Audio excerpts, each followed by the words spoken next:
Yes everyone, thanks for joining again. Pleasure as always. So before we get into the video, I'd just like to say, if you've got any thoughts, please comment. If you like the video, like and subscribe, show some love, because it gives me a bit more motivation to make some more videos that I hope people are getting some value out of. So today's video is, I'm just going to be explaining what bipolar cyclothymia is from my experience. Now, I have been diagnosed. Perhaps the diagnosis is incorrect, but after doing quite a lot of research and reading and things of that nature, I have come to the conclusion that I'm pretty sure I have bipolar cyclothymia. So hopefully, if you're wondering, this is going to give you some answers. I just want to sort of give an insight onto how my brain works, or how my sort of mood cycle. Just so if you're sitting there wondering and you can relate to this, know that you're not alone, and know that it's probably more common than you think, to be honest with you. So if you're not, I'm just going to start sort of from scratch. So if you've got no idea what bipolar cyclothymia is, and you've just done like one of those little surveys online and you're wondering, it's essentially you get sort of quite intense mood swings which can happen in quite a short space of time. So from what I understand, the difference between bipolar cyclothymia and bipolar is, with bipolar, your mood swings are massive. So I once read something where, I think it was in China or Korea or some Asian country, someone like killed their grandmother during a manic episode, which obviously is something, thankfully, I can't say I can relate to. So that's quite an extreme manic episode.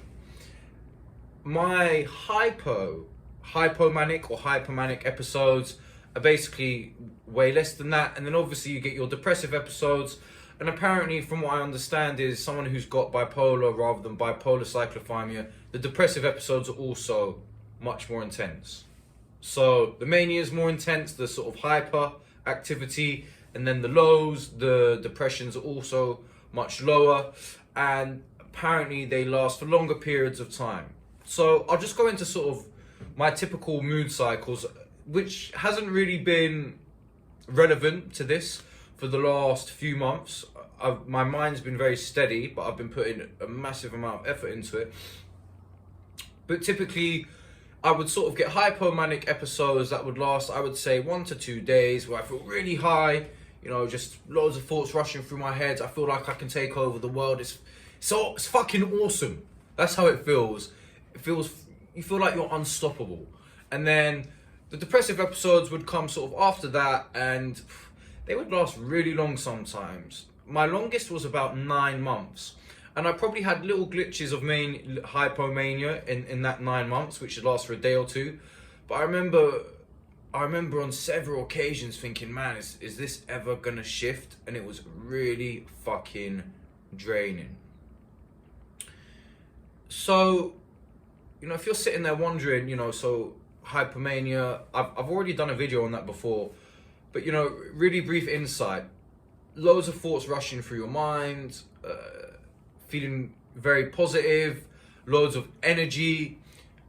One thing I really notice is when I'm going through a sort of hypomanic episode, which I'm still getting, but I'm not getting the mad depressive episodes, is it's like I lie in bed and I've just got so many thoughts.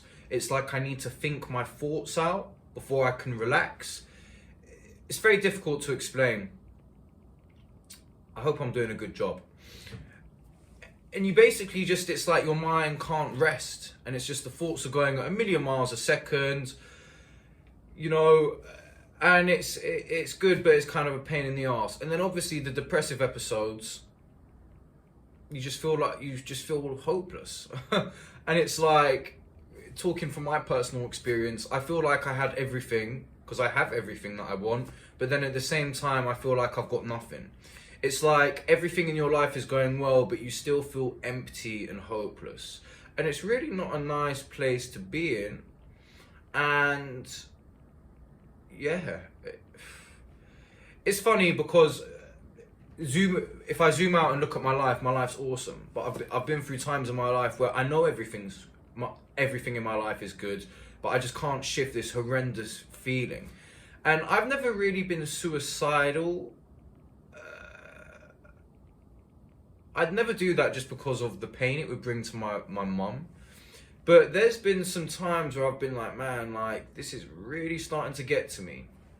So if you're feeling that, just know that you're not alone, and know that the feelings will shift eventually if you're taking the correct action.